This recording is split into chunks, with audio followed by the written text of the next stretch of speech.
2025년 현재 주거급여 기준이 대폭 완화되면서 무려 약 14만 가구가 추가로 혜택을 받게 되었고, 이러한 변화의 흐름은 2026년에도 이어져 그 기준은 더욱 넓어질 예정입니다. 그리고 2025년 현재 무엇이 어떻게 바뀌어 더 많은 분들이 혜택을 받을 수 있게 되었는지, 나아가 2026년에는 얼마나 더 많은 가구가 주거급여를 받게 될 것인지에 대한 모든 궁금증을 시원하게 파헤쳐 드릴 것입니다. 특히 월세뿐만 아니라 자가주택 수선 비용까지, 임차인뿐만 아니라 집주인까지, 부모님 댁에 살더라도, 심지어 정부 대출을 받으신 분들도 주거급여를 받을 수 있다는 놀라운 사실과 함께 신청 방법과 추가적인 혜택까지 꼼꼼히 알려드릴 예정이니, 본격적인 영상 시작 전에 구독, 좋아요 한 번씩 눌러주세요. 그럼 지금 바로 시작합니다. 주거는 인간다운 삶을 영위하는데 가장 기본적인 요소입니다. 하지만 끝없이 치솟는 전월세 가격, 고물가 시대에 가중되는 생활비 부담 속에서 안전하고 안정적인 주거 환경을 유지하는 것은 많은 분들에게 버거운 현실이 되고 있습니다. 매달 나가는 월세나 전세 대출 이자 때문에 숨이 막힌다.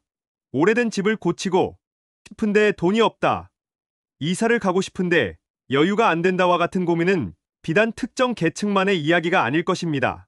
이러한 주거 관련 고민을 안고 계신 분들을 생각하면 정말 안타까운 마음을 금할 길이 없습니다. 따뜻한 보일러와 함께 안정적인 주거는 단순한 머무름이 아니라 우리의 건강과 삶의 존엄성을 지키는데 필수적인 요소이기 때문입니다. 정부는 이러한 현실을 누구보다 잘 알고 있습니다. 그리고 주거 문제로 어려움을 겪는 분들의 부담을 덜어드리고 더 안전하고 편안한 보금자리를 마련할 수 있도록 다양한 지원 사업을 펼쳐왔습니다. 그 중에서도 핵심적인 역할을 하는 것이 바로 오늘 소개해드릴 주거급여 제도입니다. 주거급여는 소득과 재산 조건이 충족되는 가구에게 정부가 임차료를 지원해주는 것은 물론 자가주택 소유자에게는 집수리 비용까지 지원해주는 매우 실질적이고 든든한 제도입니다. 그런데 그동안 이 주거급여 제도는 소득 인정액이 너무 엄격하다, 부양의무자 기준 때문에 못 받는다, 재산 기준이 너무 까다롭다는 등의 이유로 많은 분들이 복지 사각지대에 머물러야 했던 안타까운 과거가 있습니다. 이전에 채널명에서도 부양의무자 기준 때문에 많은 분들이 혜택을 놓쳤다는 내용을 전해드린 적이 있습니다. 하지만 이제는 그 인식이 완전히 바뀔 것입니다. 정부는 주거급여 문턱을 과감히 낮춰 2025년 현재 주거급여 기준이 대폭 완화되면서 약 14만 가구가 추가로 주거급여 혜택을 받게 되었고, 이러한 변화의 흐름은 2026년에도 이어져 더욱 많은 가구가 주거급여의 든든한 울타리 안으로 들어올 예정입니다. 내가 정말 대상이 될까? 라는 의구심으로 신청조차 하지 못했던 분들에게 이제는 희망찬 소식이 전해지고 있는 것입니다. 오늘 이 시간에는 2025년 현재 완화된 주거급여의 지원 대상은 누구이며 어떤 내용으로 얼마큼 지원받을 수 있는지, 나아가 2026년에는 무엇이 어떻게 더 넓어질 것인지 자세히 알아보겠습니다. 몰라서 손해보는 일은 없도록 지금부터 집중해 주십시오. 그럼 이제 주거급여의 핵심인 지원 대상을 자세히 살펴보겠습니다. 주거급여를 받기 위한 가장 기본적인 조건은 바로 소득 및 재산 기준을 충족하는 것입니다. 여러분의 소득평가액과 재산을 소득으로 환산한 금액을 더한 소득인정액이 각 급여별로 정해진 일정 기준 이하이어야 합니다. 이 기준은 매년 변동되는데 2025년 현재 기준으로 1인 가구는 월 97만 원, 4인 가구는 월 253만 원 이하여야 합니다. 소득인정액이 이 기준을 넘어서면 지원 대상에서 제외됩니다. 여기서 소득에는 근로소득, 사업소득뿐만 아니라 재산소득, 정부보조금 같은 이전소득까지 모두 포함됩니다. 다만 경제활동을 하는 분들을 위해 근로소득과 사업소득은 30%를 공제받을 수 있습니다. 예를 들어 한 달에 100만 원을 벌어도 소득인정액으로는 70만 원만 잡히기 때문에 소득이 있더라도 주거급여 대상이 될 가능성이 충분히 있습니다. 재산의 경우 주거용 재산, 일반 재산, 금융재산, 자동차 재산으로 나뉩니다. 주목할 만한 변화는 올해를 기점으로 주거용 재산, 일반 재산, 금융재산의 공제 금액이 크게 늘어났다는 점입니다. 예를 들어 서울에 거주하는 가구는 9,900만 원, 경기도에 거주하는 가구는 8천만 원까지는 재산으로 잡히지 않고 공제받을 수 있게 되었습니다. 이는 일정 수준의 재산을 가지고 있더라도 주거급여 대상에서 제외되지 않도록 문턱을 낮춘 것입니다. 하지만 자동차 재산은 여전히 소득 환산율이 월 100%로 높게 적용되어 소득과 다른 재산이 적더라도 차량 보유로 인해 수급자가 되기 어려울 수 있다는 점은 유의해야 합니다. 이는 자동차를 단순한 이동수단이 아닌 고가의 자산으로 간주하기 때문입니다. 이러한 점 때문에 차량을 포기하거나 다른 교통수단을 이용해야 하는 경우도 있습니다. 주거급여는 매우 유연하여 대부분의 주거 형태에서 지원받을 수 있습니다. 전세, 월세, 반전세, 반월세는 물론 LH 등 공사에서 지원하는 임대주택에 거주하는 경우도 가능합니다. 심지어 계약서가 없는 고시원, 여인숙, 쪽방 등 비주택에 거주하는 경우도 실질적인 거주가 확인되면 지원받을 수 있습니다. 더욱 놀라운 점은 일부 경우 부모나 지인 집, 교회, 상가와 같이 전통적인 주거 공간이 아닌 곳에 거주해도 실질적인 거주가 확인되면 지원받을 수 있다는 것입니다. 이는 단순히 주거의 형태를 넘어 실질적인 거주 환경 개선을 목적으로 하기 때문입니다. 혹시 버팀목 전세자금 대출이나 주거안정 월세 대출과 같은 정부 지원 대출을 받은 경우에도 주거급여를 받을 수 있으니 대출 상환에 어려움을 겪고 계시다면 꼭 확인해 보시기 바랍니다. 대출금 상환과 월세 부담을 동시에 안고 있는 분들에게는 큰 도움이 될 것입니다. 특히 중요한 것은 자가 주택에 거주하는 경우에도 지원받을 수 있다는 점입니다. 월세를 내지 않으니 임차료 지원은 안 되지만 대신 낡은 주택의 수선비를 지원받을 수 있습니다. 하지만 일부 지원 제외 대상도 있습니다. 요양원, 장애인 단기 거주시설, 노숙인 자활시설 등 국가나 지자체에서 운영하는 보장시설에 거주하거나 정부나 지자체에서 무료로 지원하는 그룹홈에 사는 경우는 이미 주거 관련 지원을 받고 있기 때문에 중복 지원의 문제로 주거급여를 받을 수 없습니다. 그리고 주목할 만한 새로운 변화는 청년 특례입니다. 만 30세 미만의 미혼 청년이 부모와 따로 거주하는 경우 과거에는 생계급여를 받을 때 부모님 가구와 함께 소득 등을 합산해서 보았기 때문에 부모님이 조금이라도 소득이 있으면 주거급여조차 받기 어려웠습니다. 하지만 2025년 현재부터는 생계급여는 부모님 가구와 함께 보더라도 주거급여만큼은 청년 본인의 소득과 재산만으로 심사하여 따로 신청하고 받을 수 있게 되었습니다. 이는 자립을 시작하는 청년들의 주거 불안정 문제를 해결하고 이들이 건강하게 사회에 정착할 수 있도록 돕는 매우 중요한 변화입니다. 만 30대 이상이라면 부모님의 수급자 여부와 상관없이 본인의 소득과 재산으로만 신청할 수 있습니다. 나는 자녀가 있으니 안 될 거야.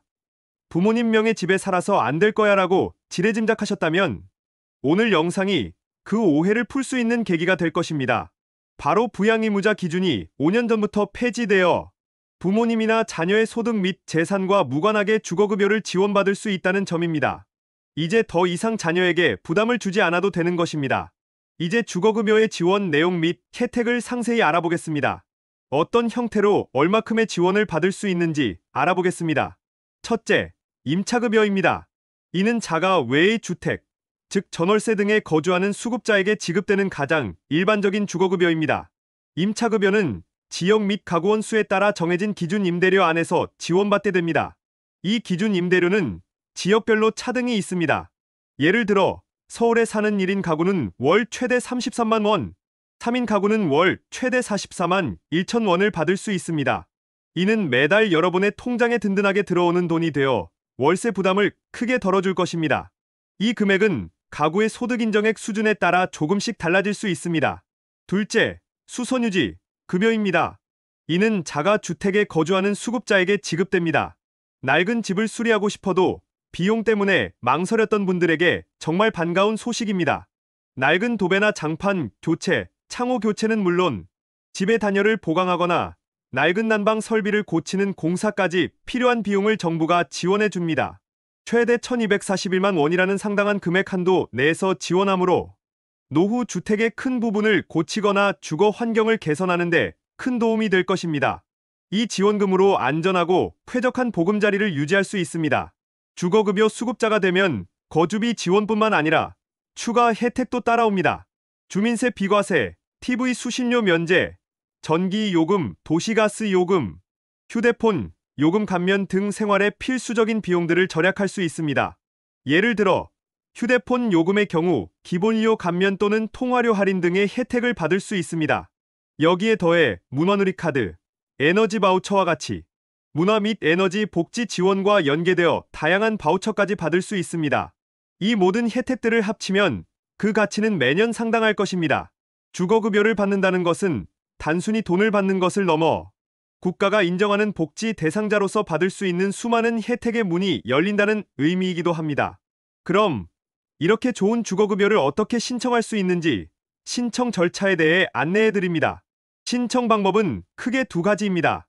복지로 홈페이지에서 온라인으로 신청하시거나 여러분이 거주하시는 관할 주민센터에 직접 방문하여 신청하시면 됩니다. 복지로 홈페이지에서는 신청 전에 모의 계산 기능을 통해 자신이 주거급여 대상이 될 수 있는지 미리 확인해 볼 수 있으니 먼저 활용해 보시는 것을 추천합니다. 모의 계산은 대략적인 기준을 알려주므로 최종 판단은 주민센터에서 받을 수 있습니다. 신청이 완료되면 약 한 달 내로 수급자 여부에 대한 결과를 받을 수 있습니다. 만약 조건이 충족되어 수급자로 선정되면 놀랍게도 신청한 달부터 급여가 소급 적용되므로 주저하지 말고 지금 바로 신청하는 것이 중요합니다. 망설이다 보면 그만큼 혜택을 늦게 받을 수밖에 없습니다. 마지막으로 현재 주거급여 현황 및 당부 사항을 말씀드립니다. 이처럼 좋은 주거급여 제도, 그런데도 안타깝게도 많은 가구가 제도를 잘 모르거나 신청 절차가 까다로울 것이라고 지레짐작하여 신청조차 하지 않고 있습니다. 이 때문에 현재 주거급여 대상이 되는데도 신청하지 못한 가구가 무려 74만 명에 이른다고 합니다. 정부는 이러한 복지 사각지대를 해소하기 위해 2025년 기준 완화에 이어 2026년에도 주거급여 기준을 더욱 완화할 예정입니다. 따라서 과거에 나는 안 될 거야 라는 생각은 이제 완전히 버리십시오. 일시적으로 소득이 줄었거나 현재 돈을 벌고 있지 않아도 재산 조건만 충족하면 신청할 수 있습니다. 여러분에게 꼭 필요한 혜택 더 이상 놓치지 마세요. 오늘 이렇게 주거급여 제도의 2025년 대폭 완화된 조건과 2026년 더욱 넓어질 기준, 그리고 받을 수 있는 다양한 혜택들에 대해 자세히 살펴보았습니다. 월세 지원부터 자가주택 수리비 지원, 그리고 부양의무자 기준 폐지, 청년 특례 도입까지 주거급여 제도는 우리 모두에게 따뜻하고 든든한 보금자리를 제공하기 위해 끊임없이 진화하고 있습니다. 이 영상이 그동안 복잡하고 어려웠던 주거급여 제도 때문에 망설이셨던 모든 분들에게 실질적인 도움이 되고 막연했던 불안감을 덜어내는 데 작은 보탬이 되었기를 진심으로 바랍니다. 이제는 더 이상 몰라서 혜택을 놓치거나 복잡해서 신청을 포기하는 일은 없기를 간절히 바랍니다. 여러분의 안정적인 주거와 인간다운 삶은 무엇과도 바꿀 수 없는 소중한 가치입니다. 국가는 여러분의 삶을 든든하게 지지하기 위한 노력을 계속하고 있으며 여러분 또한 그러한 지원을 받을 충분한 자격이 있습니다. 그러니 용기를 내어 손을 내밀어 보십시오. 지금 바로 여러분의 상황을 확인하시고 주저하지 마시고 복지로 홈페이지를 통한 온라인 신청 또는 가까운 관할 주민센터에 방문하여 상담을 받고 주거급여를 신청해 주시기 바랍니다. 망설일수록 소중한 혜택이 늦어질 수밖에 없습니다. 혹시 이 영상을 보시고 더 궁금한 점이 있거나 영상에서 미처 다루지 못한 나만의 팁이 있다면 주저하지 마시고 댓글로 남겨주세요. 여러분의 소중한 의견과 경험은 이 영상을 시청하는 다른 분들에게도 큰 도움이 될 것입니다. 그리고 주변의 소중한 이웃분들에게도 이 유용한 정보를 널리 공유해 주셔서 모든 분들이 걱정 없이 정부의 따뜻한 지원을 받으실 수 있도록 함께 노력해 주시면 감사하겠습니다. 끝까지 시청해 주셔서 감사합니다.